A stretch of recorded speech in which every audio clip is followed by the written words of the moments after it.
and welcome to NADA. I'm Christine Genier. UFO stories are everywhere these days, but it's rare that they're told from an Aboriginal perspective. In December of 1996, approximately 31 people claimed to have witnessed a giant UFO along a 340-kilometer stretch of highway in the Yukon. As we discover, this was no ordinary sighting, and according to legend, this is not the first encounter with UFOs in the Yukon. We hope you enjoy the show.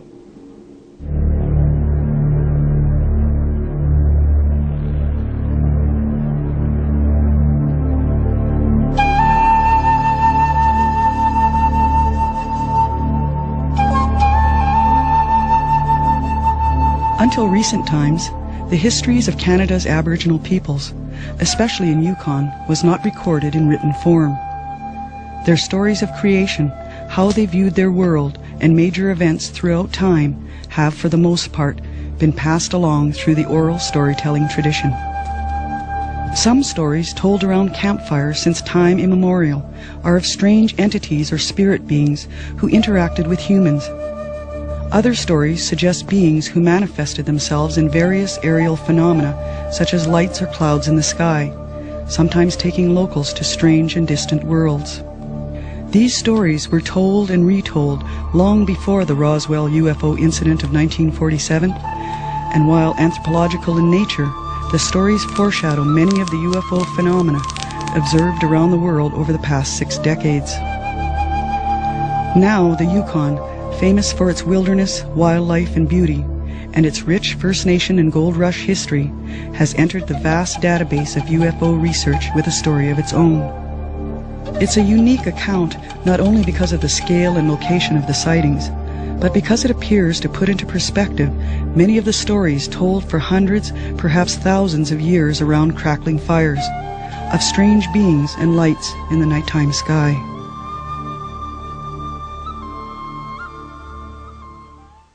This story unfolds not around a campfire, but on a lonely stretch of highway. This is the North Klondike Highway. It is a 541-kilometer stretch that begins in Whitehorse, the capital city of the Yukon Territory, and runs through several communities and gas stops before ending in Dawson City, the hub of the Klondike Gold Rush of 1898. At certain times of the year, travel along this highway can be a long, lonely experience, especially at night. On a cold winter evening in 1996, over 30 people witnessed an event that would leave them wondering what they saw and questioning their own reality. Travelers on this highway spot something out over a lake that makes them skid to a stop. Around the same time that evening, in 3 different communities in the region, several people witness an object hovering over their villages, leaving them shaken, and in one case, face down on a bridge, trembling with fear. This strange event was investigated and recorded by Martin Jacek, founding member of the Yukon UFO Research Society. At Fox Lake, the first sighting was around quarter to 8 in the evening. Then at the main sighting there occurred around 8:30. In Carmax, it was 7 o'clock. Some indications there might have been a 10 o'clock sighting as well. The village of Pelly Crossing, it was 9 o'clock, and in the village of Mayo, it was around 10 o'clock. For Danny Skookum, the evening starts out like any other. Traveling from Whitehorse to Carmax, he notices that although it's cold outside, it's a clear and cloudless night. At around 8 p.m., he approaches the southern tip of Fox Lake. He sees something out of the corner of his eye.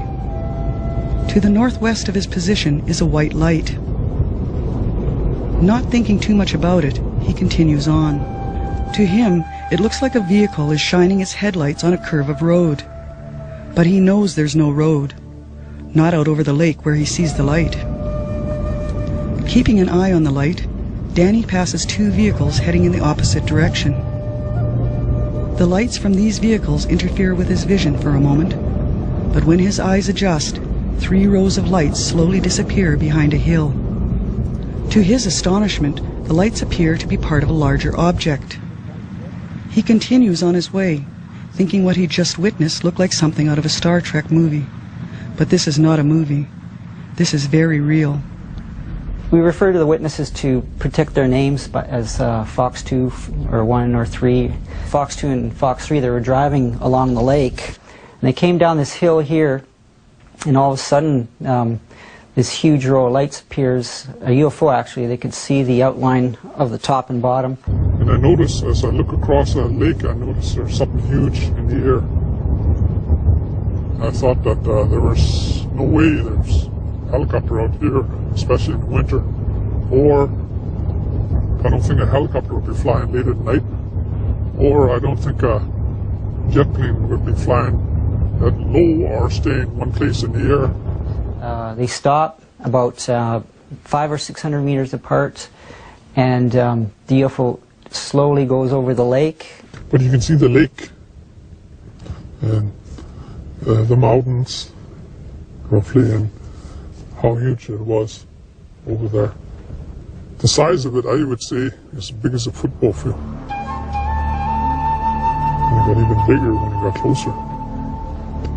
As the object moved directly over him, the witness, referred to as Fox 2, got out of his truck and stared up into a bright light.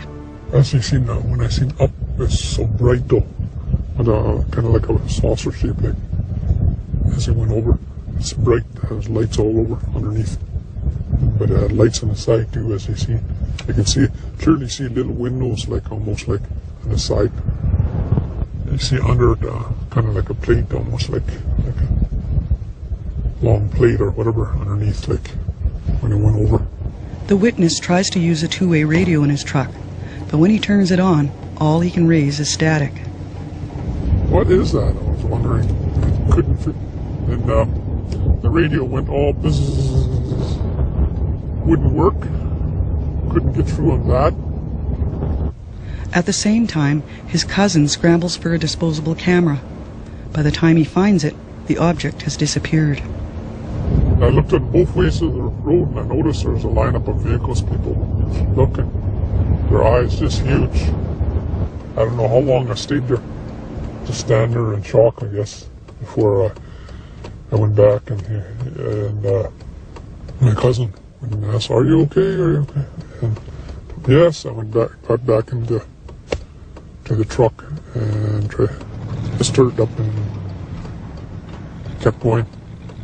And at the same time, witnesses Fox 4 and 5, they came around this corner here and they saw this huge row of lights going across the lake out here. And then they recall going past here and seeing Fox 2 and 3. So we know that both sets of witnesses saw the UFO at the same time. Witnesses Fox 4 and 5 are a couple. They have a baby in the back seat of their car. At first they thought it was a truck out here, like a semi-trailer truck with all the lights, but there's no road out here. Then they thought it was a jumbo jet crashing. Then no, it wasn't that. Then when they realized it was UFO, they got scared. The wife wanted to go back, stop, you know, and then, but there was a truck ahead of them, so they decided to continue on, and they lost sight of it as they went into the tree area here. I heard stories a long time ago from other people. They see things following their vehicles. Around Fox Lake area too, I heard before. And not too long ago, even up the Asia Road.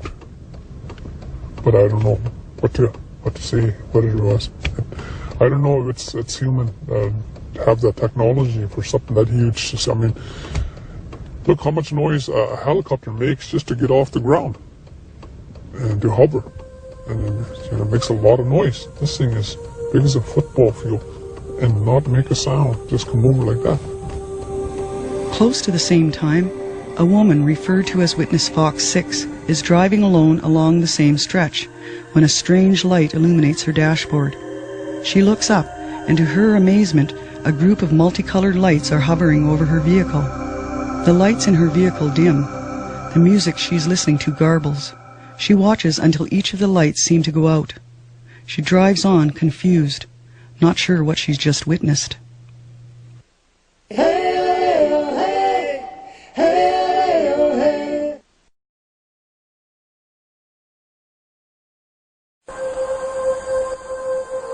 In Yukon, the Braeburn Lodge is situated about halfway between Whitehorse and Carmacks. It's a popular stop for travelers between the two centers, a place where tourists and truckers can satisfy an appetite and swap stories with Steve Watson, the owner-operator of the lodge. He's heard a lot of stories during his time there, but on the evening of December 11th, 1996, he heard of an event that seemed so incredible it would leave him scanning the evening skies around his property for months afterwards. I was sitting at the table. It was getting later at night, and there's usually people coming back from Whitehorse, and this fella came in, Danny Skookum from Carmacks. And Danny's a good friend of mine, and he's quite excited, and he starts telling me about this object he saw at Little Fox Lake, and he's describing it to me in quite a bit of detail. As I pulled into Braeburn, there was a lot of people there, and everybody was gathered around. They were all excited, and everybody was talking about it. A little while later, another car come in, and this other fella, he was quite excited too. They were really excited, and they come in. I think he had some people with him, and he sat down. We all started talking about it, and he starts drawing the exact same thing that Danny had just told me. He drew it, and while he was doing this, a bunch of other people came in from Pelly, and they described the same thing that was being drawn. And it was kind of weird, you know, like they were pretty excited about it, because they all realized that they all saw the same thing. We can calculate the actual size of the UFO. They did say it was huge. So here's Fox 4 and 5's location. You project that angle out to here where Fox 2 and Fox 3 were. Here's a few estimates of the size of the UFO, and based on those drawings, you can see the scale here. It was in the order of 1 or 2 kilometers, maybe just under a kilometer for the smallest estimate here. Pelly Crossing has a total population of less than 300 people, 80% of whom are First Nation. It's 282 kilometers northwest of Whitehorse on the banks of the Pelly River. Most of the work is in government, providing services such as education and health. The main employer is the Selkirk First Nation. A small part of the economy is hunting, fishing, and trapping, and it was trapping that had Don Trudeau out on the land on December 11th, 1996. And when I come into that clearing, I noticed out of the corner of my eye a strange light, and I turned and looked at it. It was a green beam, and I thought, oh, a 747 is coming down. And then I looked at it, and it was moving very, very slow. So I turned to get a full view of it, and when I turned, my flashlight beam pointed in that direction, and that thing was 3/4 of a mile to a mile away when I first saw it. And as soon as my flashlight beam turned, that thing went whoosh, and it was about 300 yards away, really, really fast. And when it did that, I covered my light, and then I stood there watching it, and I could no longer look at it without turning and looking at it by turning my head. Another witness from that community is Jean Van Bibber. Her family has a homestead at Pelly Crossing. She's lived there most of her life. I was driving back from Whitehorse with my brother, and we were close to Pelly. We were only a few kilometers out of Pelly when he looked over at me and said, "Holy shit, Jean."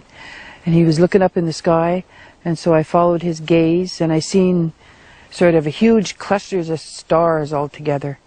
And right away I realized that it was a vehicle, and it was traveling at a very slow rate of speed, and I could see it above the hill, and it went just below the Big Dipper in the sky, and it was the same length as the Big Dipper.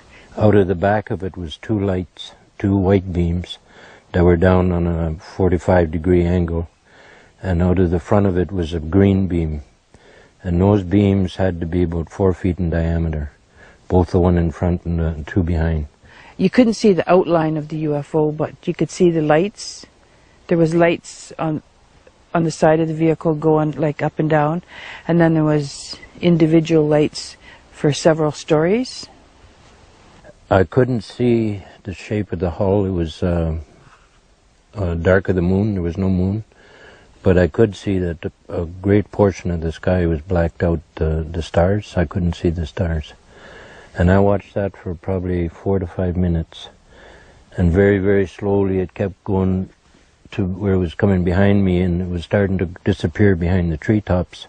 So I run across that little clearing, probably about 4 or 5 steps I was across. I turned around and looked, and it was gone. It looked like something that huge shouldn't be moving in a straight line at that speed, to my mind. Everything was kind of, I was really surprised to see it. I was excited, scared, and all these emotions sort of surfaced at the same time.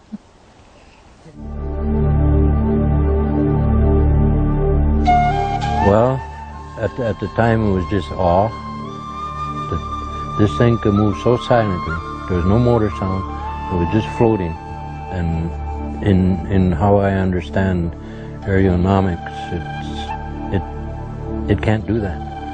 So I was thinking, geez, you know, this is amazing.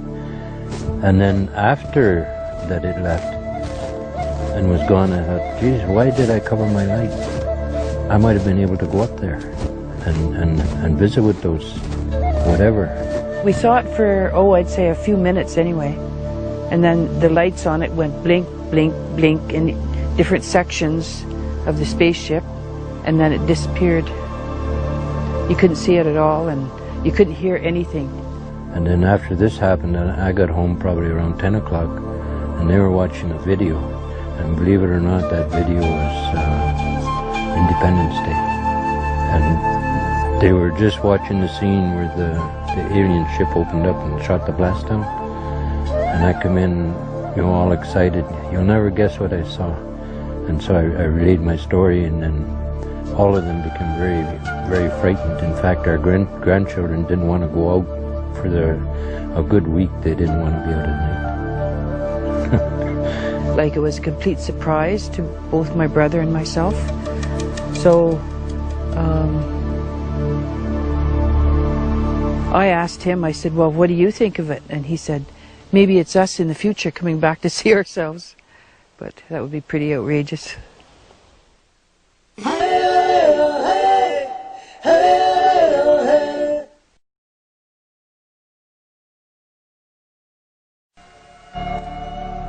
Yet another witness in Pelly Crossing, a teenage boy, also has a close encounter.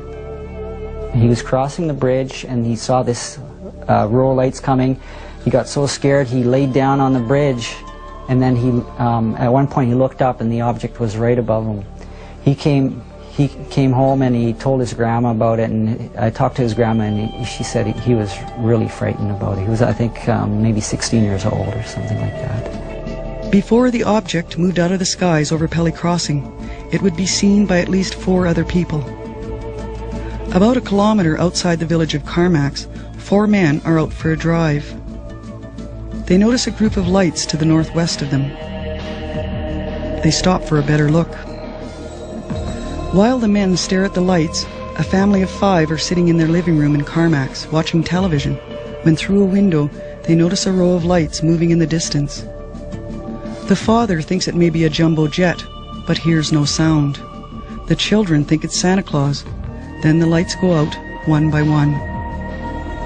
Further north, in Mayo, another 8 people would report seeing strange lights over their village. No one is sure if there was one craft or several. Now, who knows if it's man-made or something from outer space, but they definitely saw what they saw. And this area is known that people see different stuff, though, so that's unexplainable. You know, who knows? Maybe it was a mass hallucination, but I doubt it. And it was definitely a manufactured thing that they saw. Somebody made it, or something made it, or whoever. They're describing things that are not conventional, that move very quickly and hover and are silent, and there's just no other explanation something out of this world. The term unidentified flying object was coined around 1950. By 1953, it was shortened to UFO. In the years since, the stories concerning UFOs have been rife with speculation. Some witnesses truly believe the objects to be of alien origin, piloted by strange-looking beings. Skeptics believe these objects to be aeronautical technology being tested by governments. Still others believe the objects to be atmospheric test equipment such as weather balloons. UFO investigator Martin Jacek considered several possibilities for the sightings in December of 1996 in Yukon, including blimps. I tried several explanations. Was there a blimp in the area? And I contacted a blimp company out in Toronto, and they said, no, blimps do not fly in the winter. It's very dangerous because just a bit of a snowfall on the blimp itself can bring it down, so it wasn't a blimp. So what else is that big and flies around? There are also people who would say the whole thing is a hoax. But for the people in the villages along the North Klondike Highway, and those stopped along Fox Lake on the evening that the giant craft was spotted, this was no hoax. Keep watching the sky. You may see what I saw. And if you see it, believe it. If you don't see it, don't scoff at those who do. Too many are telling the story for it to be a hoax. Too many have seen. Yeah. They're out there. I believe there's something out there now that I've seen it myself with my own eyes. We know something's there somewhere.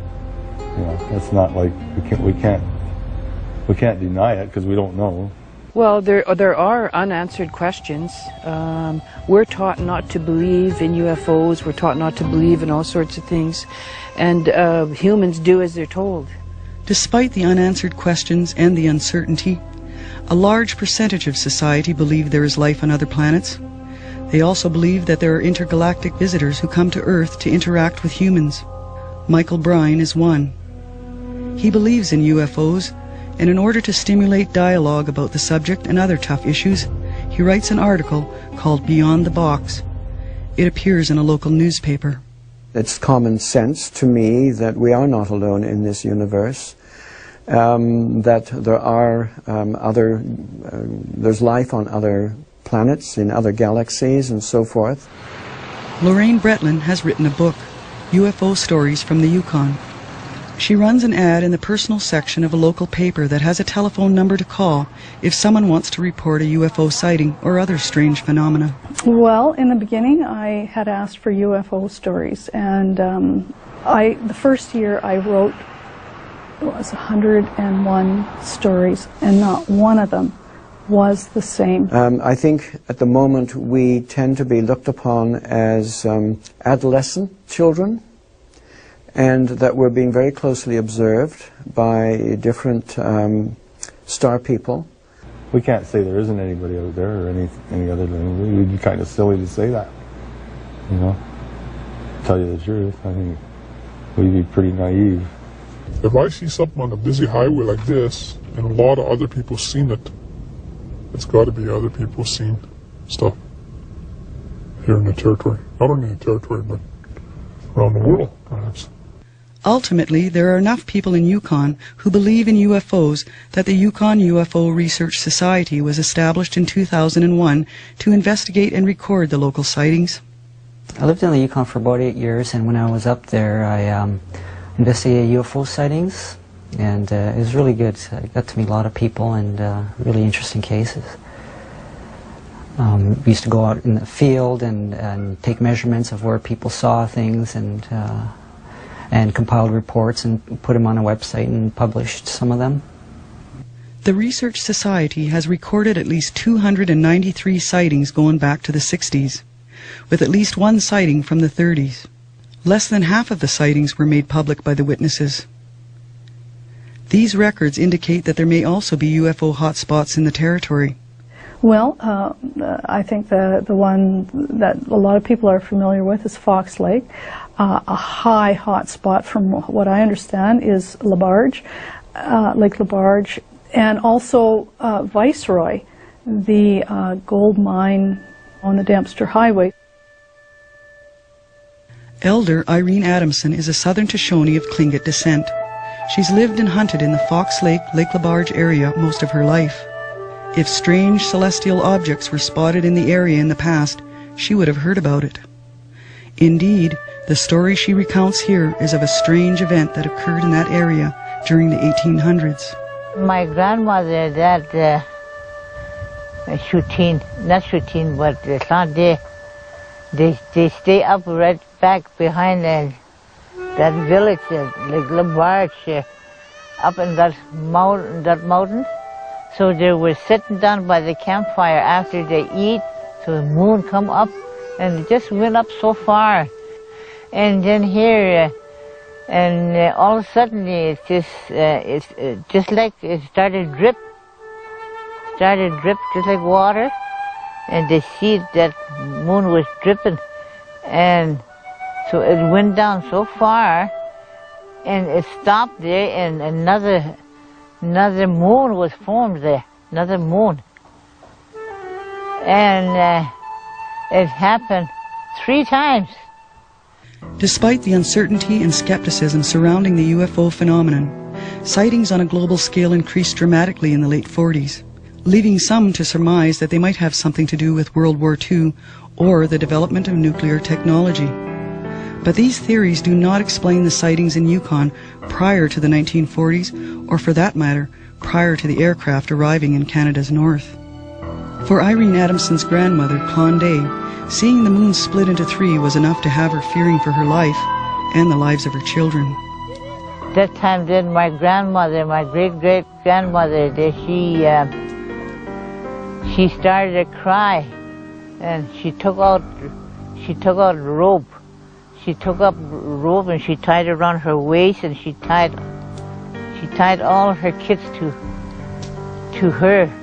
She watched Penny all night and nothing happened.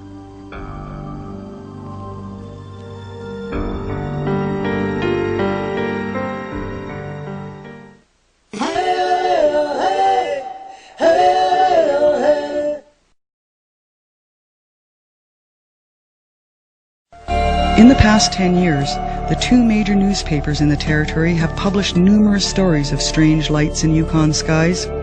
The sightings have been so frequent that it was decided that it was time to have a conference. So far there have been 2, both in Whitehorse, one in 2000 and the other in 2002, attended by ufologists such as the well-known Stan Friedman. The giant UFO event of December 11, 1996 was a highlight of the 2000 conference. And I'm going to share my story with you. The conferences also addressed some of the major obstacles plaguing the collection of UFO data. Fear of ridicule is one.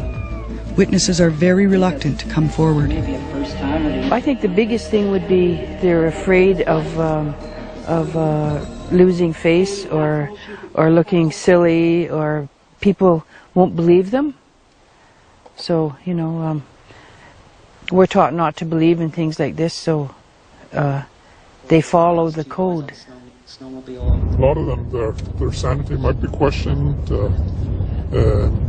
There might be some individuals that are in the reserves that's seen it, and you know, might even get kicked out of the reserves. There's lots of people who believe simply because they have experiences, but at the same time, Christianity enters into the picture. Most people will not cross that line publicly. Well, they're afraid of being criticized and thought to be, you know, la la land, and of course it could affect their position in their job or whatever.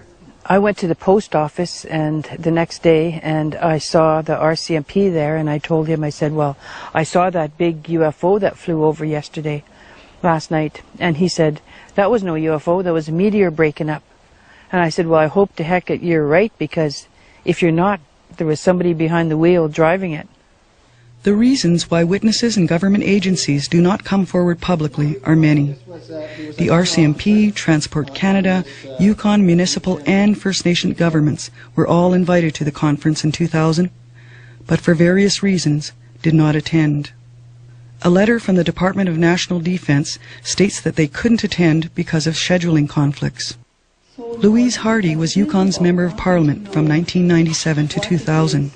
She provided some opening remarks at the 2000 UFO conference.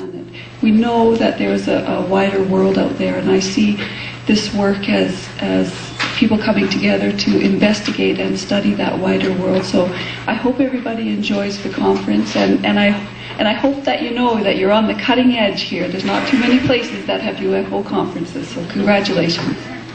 Louise Hardy was one government official to whom the 1996 sighting was reported by the Yukon UFO Research Society.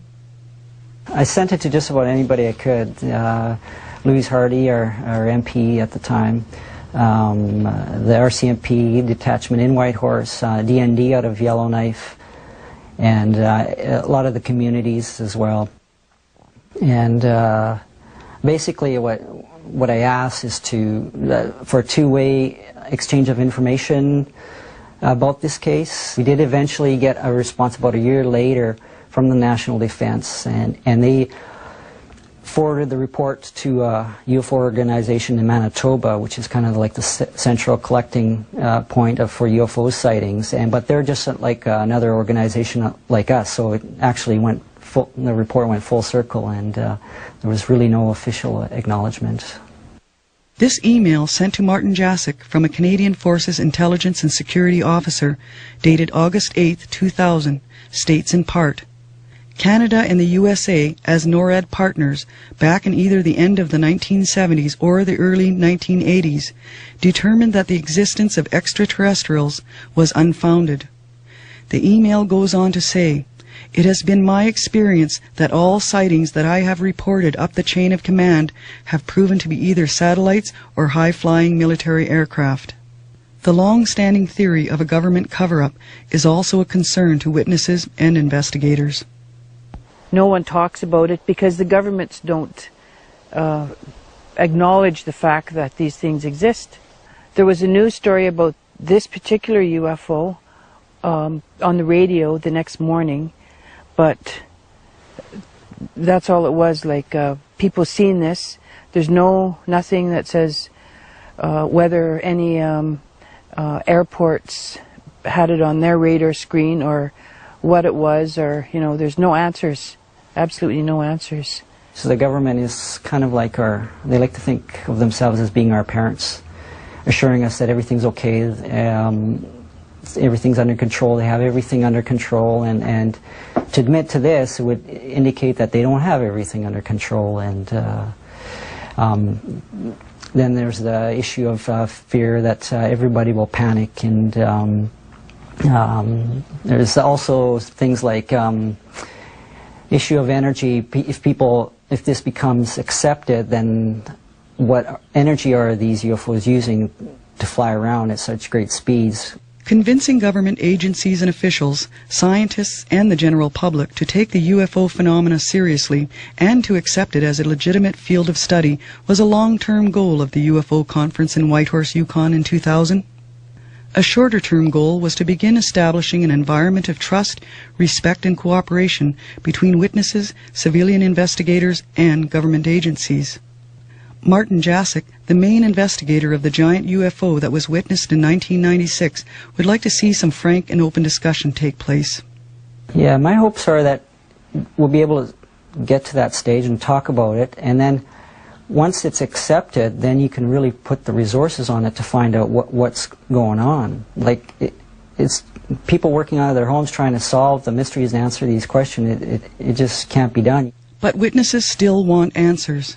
Not just the witnesses that sighted the giant object in 1996, but others in Yukon whose experiences have gone far beyond just a sighting. Colette Opper was a participant at the conference in 2000. I didn't see any beings. I knew there was beings there. I didn't see what they looked like. It was a very odd feeling, because what I saw in front of me was something that went straight out in front, and I could look up, but that's it. To me it looked metal, but the only thing that didn't make any sense to me, how could that be happening on the side of my head? I really find that the UFO sightings follow along family lines, and certain people can see them have sightings more often, and I'm not sure what it is. First Nations in particular stand out. From what I understand, if you have one incident, you have many incidents, and if sometimes that just follows along in your family. Do certain cultures seem more open to such phenomenon as Martin Jacek and Lorraine Bretland believe? And are Aboriginal people more susceptible to such events? Or could the UFO phenomena already be incorporated into Aboriginal oral histories? Another event that needed to be recorded.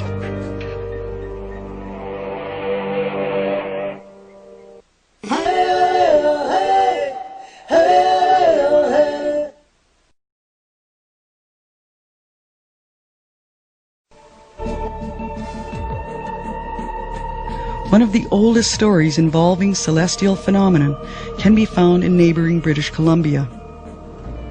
Elder Chief Kenneth Harris translates in the book Visitors Who Never Left the origins of the people of Damlahamet, a place that existed between the Skeena and Nass rivers in northern BC thousands of years ago. The story tells of a young woman who is taken to a house in the sky by a strange visitor. This is where the old lady started to shout, looking for a husband for her granddaughter. That's where her name was born, Timinskawa.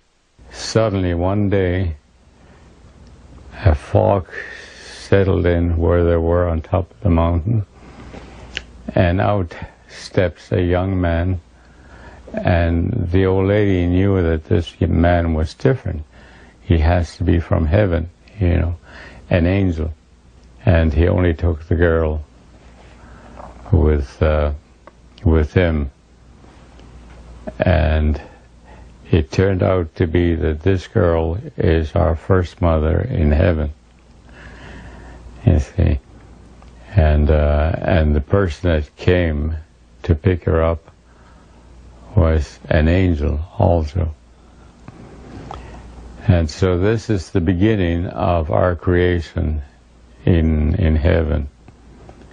Tzimlaha. In heaven, the girl is taken to what is described as a house. In the corner of the house is something that resembles dripping water. A baby placed under the drips could grow into adulthood in an incredibly short period of time. And had a little drips of water from the corner of the house. And what happened, this girl, although they never lived together, and the young man that brought her there had a child. The first child was born. He took the child and brought it to his father, who was sitting in the middle of the house. And what he did, he washed the baby in the little jets that flew from the corner of his house, and all of a sudden the little baby grew to be a man. And that was the beginning. This became the firstborn son of Kyom, we call him, Kyom. The next child was a boy, and became a man. And now the third one was a little girl.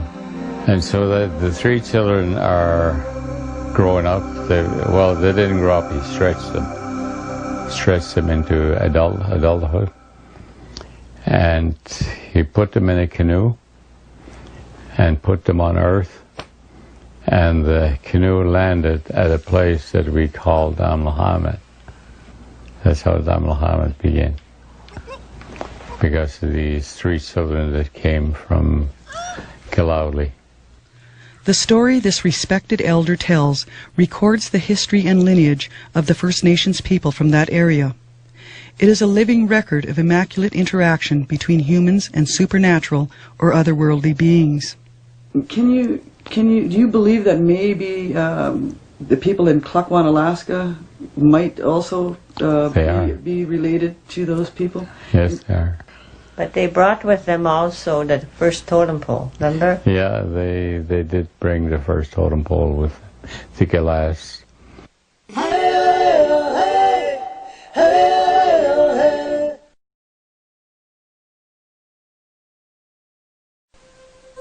According to Aboriginal oral history, the children who brought the first totem pole to Earth were created in a room in the sky thousands of years ago. This is not surprising, considering strange objects, lights, and beings that come down from the heavens have been recorded before written history in most places in the world. But however, humankind, in all its multicultural diversity, has recorded these unexplained celestial events, whether in written, oral, or pictorial form, these records leave more questions than answers. Could the cloud, the angel in the canoe in Chief Harris's story, be the same clouds, angels, and chariots that are referred to in the Bible and other ancient histories? Is it possible that the vessels that these angels traveled in are the UFOs that are talked about today? And could these angels be the same beings that have been spoken of for thousands of years around the campfires of Aboriginal people around the world? Well, there's certainly UFOs in the Bible. All through the Bible, there's a whole bunch of passages. In fact, when Moses went up to the mountain to visit with God, here came God flying towards him on a cloud. So God's cloud came and landed, and and he got out of the cloud and talked to Moses and supposedly gave him the 10 Commandments. So there's several different places in the Bible where they mention spacecraft, and all of the mythology have little people and big people and all different sort of beings that are not human. All the mythology from around the world. If you go back to the Egyptian temples in the earlier times, 3,000 or 4,000 years ago, I've always felt that the gods that are put on these drawings, that are in these drawings, there's some with a long snout, that these were the original star people that came to Earth, and that's what they saw. And they called them gods, of course, because they came in these incredible ships we call UFOs. Supposedly Crow made the world, so maybe he was the god Ra from the Egyptian text, this crow-looking creature. And the people back then didn't have a name for him or anything, and the being must have had a beak or looked crow-like, so they called him a crow. All these things coming here aren't new. How far they go back, I don't know. And how they are wherever recorded, I don't know. But certainly that type of phrasing and wording, absolutely it fits in with what's happening today, although we're using modern words. It has the ring of all the same sort of subject matter. I think they've been around for a while. It's got to be with a technology like that, they're light years ahead. They have been here for a long, long time. Even I wonder if we are an experiment, whether they placed us here and then just come and check on us every once in a while. We're far too smart to be an animal. Far too smart. And we evolve very fastly. We come up, look at the last 100 years, from the crank telephone to internet in 100 years. I think we're very intelligent beings. I think we're part of them out there. And I think one day we will remember that. And I don't know what their agenda is or where they're from, whether they're from Earth, whether they're from outer space. So it's hard to say what it was, or I have no idea who was driving the thing. I think that these are manifestations of beings who come from other dimensions or from other star systems. If they have the technology to float a ship that slowly, they have the technology to poof and we're history. So I think there are people or beings that want to meet with us and are waiting their opportunity. Yeah. I probably won't see it again in my lifetime, but if I do, I might wave this time.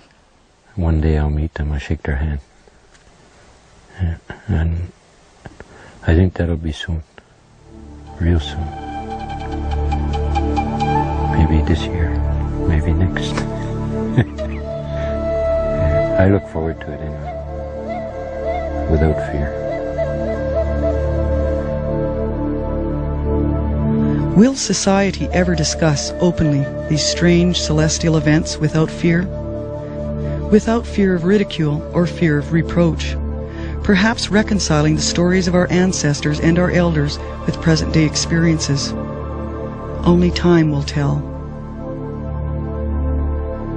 As for the giant craft that so many people witnessed on December 11th, 1996, will we ever know for sure what it was or who was flying it? Probably not. But one thing is for sure. If you find yourself on a lonely stretch of road on the North Klondike Highway, especially late at night, make sure you look at the sky. Look into the heavens. Someone could be watching you.